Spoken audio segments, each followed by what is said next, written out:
Hi, I'm Scott Cunningham, and I'm here in New York at the 2015 IAB Ad Technology Marketplace. We're just finishing up our town halls. These sessions allow attendees to collaborate on solutions for the industry and also set the agenda moving forward. Let's hear what they had to say on programmatic video.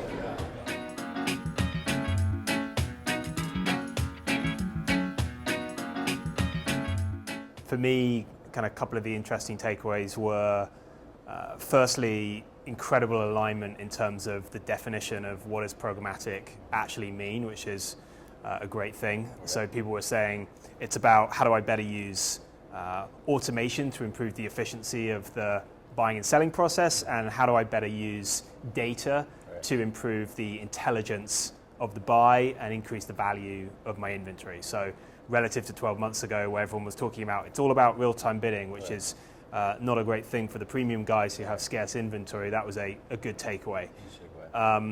The second major takeaway was about the importance of setting precedent, recognizing that if you believe video is video, then how do I better use automation and data to improve efficiency and intelligence, but not just on digital video, but ultimately into set-top box VOD and linear, but critically that the right business models are in place that recognize the uniqueness of premium inventory versus display, which is a model clearly people don't want to go down. So those were a couple of the key takeaways for me. How about for you? Yeah, I mean, I think that, really the core of this conversation was around premium programmatic video, and in order to really drive value for these premium guys, obviously the major component here is scarcity, and with premium video you're going to have really in theory you should have better engagement and higher video completion rates, because a lot of these premium guys, you're going to that site to specifically watch that that clip of your favorite show or whatever the premium content may be. So I think that you can drive a lot of additional value from the premium space, but it has to be a more controlled environment, and that's really kind of what we discussed a lot in that discussion. Is really not so much the exchange approach to premium digital video transactions, but a more closed private marketplace setup where publishers have a lot of control and buyers understand what they're transacting on, and that information is very transparent. And we really said that it's not a way to devalue inventory, but actually to drive incremental value, because the buy is that much more transparent and really of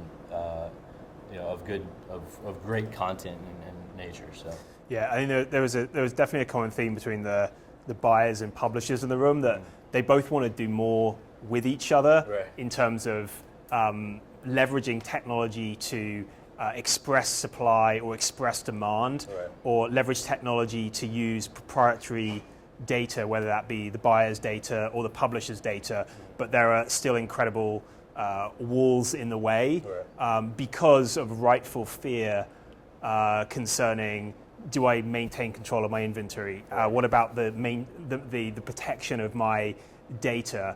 How do I make sure that I'm not putting my direct sales efforts at risk? So all the things that should rightfully be concerns for premium publishers are still there today. And I think until those business models get worked out, people are going to kind of just continue to dip their toes in. But it was interesting hearing from the brands also that, they want to be able to use their data, and they recognize that to get to scale, they're going to have to transact more on, I guess, guaranteed models rather than in RTB environments, which are more suited for display. Yeah.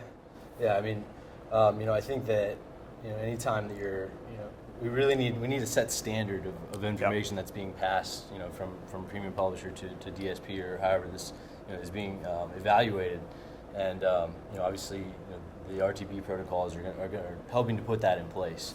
And I think that really leads to great opportunity in this space, and something that hasn't really been realized for a lot of the premium guys out there is that this is immensely valuable inventory, and it all goes back to the scarcity element, right?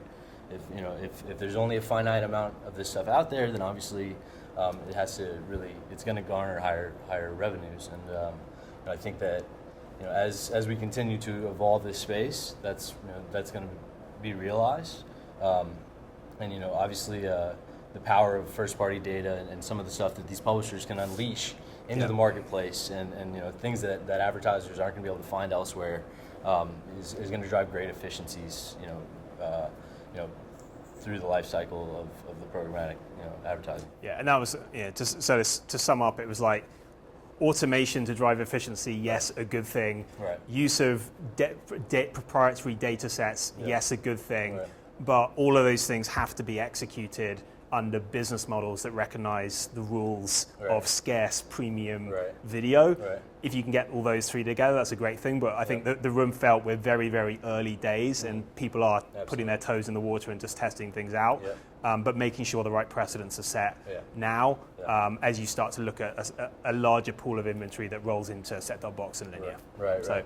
And I think that it all, precedents are so important right now, because we're really, we're putting the foundation in for long-term success in this space. And I felt like both buy side and sell side in that conversation, very heavily went back to the success found in private marketplaces. And and I think that's going to be, and really kind of the takeaway from our discussions is that is what's driving value, more so in the premium space than ever. And it's probably won't change the way that we have to sell this inventory. I mean, really, salespeople can probably continue to do what they do with a better understanding of tech, but the private marketplace is going to be there to help drive value of the fact that this is premium inventory in nature. So, I think that with the right execution, it's going to be very successful. I appreciate the debrief. All right, thank you.